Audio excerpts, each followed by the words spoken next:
watu hufa usingizini, watu hutolewa roho huku wamelala.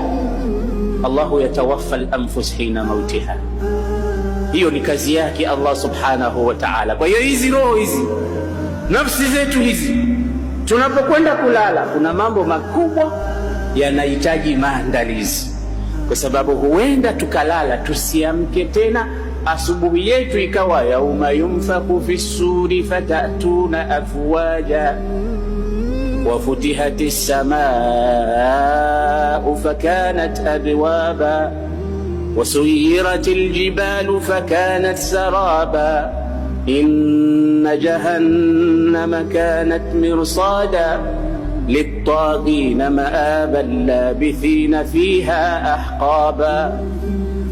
Huenda tukaamka tusiamke mpaka siku hiyo. Huenda usiku wetu ambao tunalala, alfajiri yake ikawa siku ya Kiyama.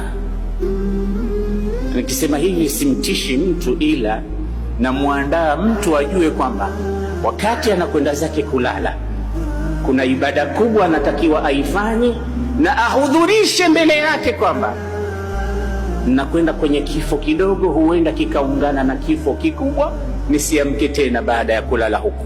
Kwani wewe unajua yanayotendeka baada ya wewe kuingia kitandani ukalala? Unafahamu?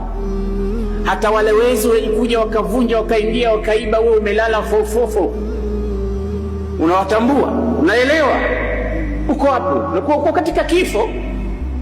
Sasa andaa mazingira ya kulala kwako kuwe katika hali nzuri. Usiwe kama yule mtu ambaye amekwenda kulala hakuamka hata kutekeleza ibada ya faradhi, achilia mbali sunna za tahajjud na qiyamul layl.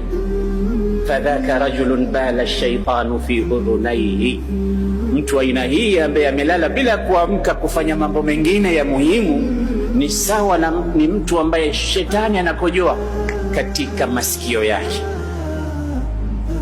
Mtume akifanya nini wakati anakwenda zake kulala? Tumuulize mama wa Waislamu, Mama Aisha, ambaye alikuwa akilala akiamka naye, atupe baadhi ya mambo aliyoyaona kutoka kwa Mtume sallallahu alayhi wasallam.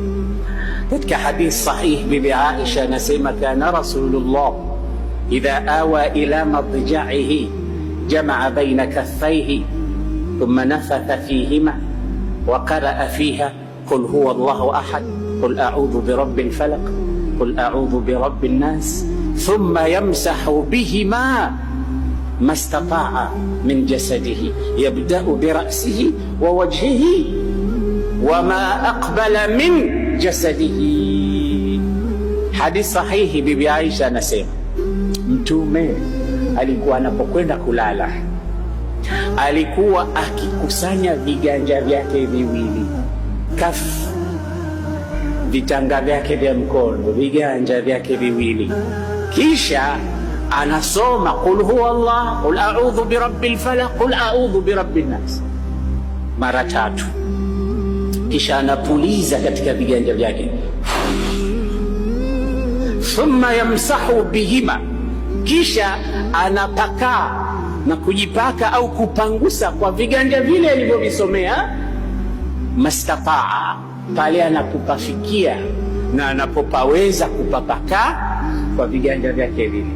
Kisha bibi Aisha anasema yabda'u bi ra'sihi wa wajhihi wa ma aqbala min jasadi, alikuwa akianza na kichwa chake na uso wake na kile kilichokuwa mbele yake katika mwili wake, yani kichwa chake, uso wake, kuanzia kwenye kichwa na uso mpaka kilichokuwa mbele ya mwili wake, yani mpaka chini kwenye miguu kule ambako hajipatii, hajipi shida, lakini hapo inakuwa uso, kichwa na mbele huku kunawakilisha mwili mzima.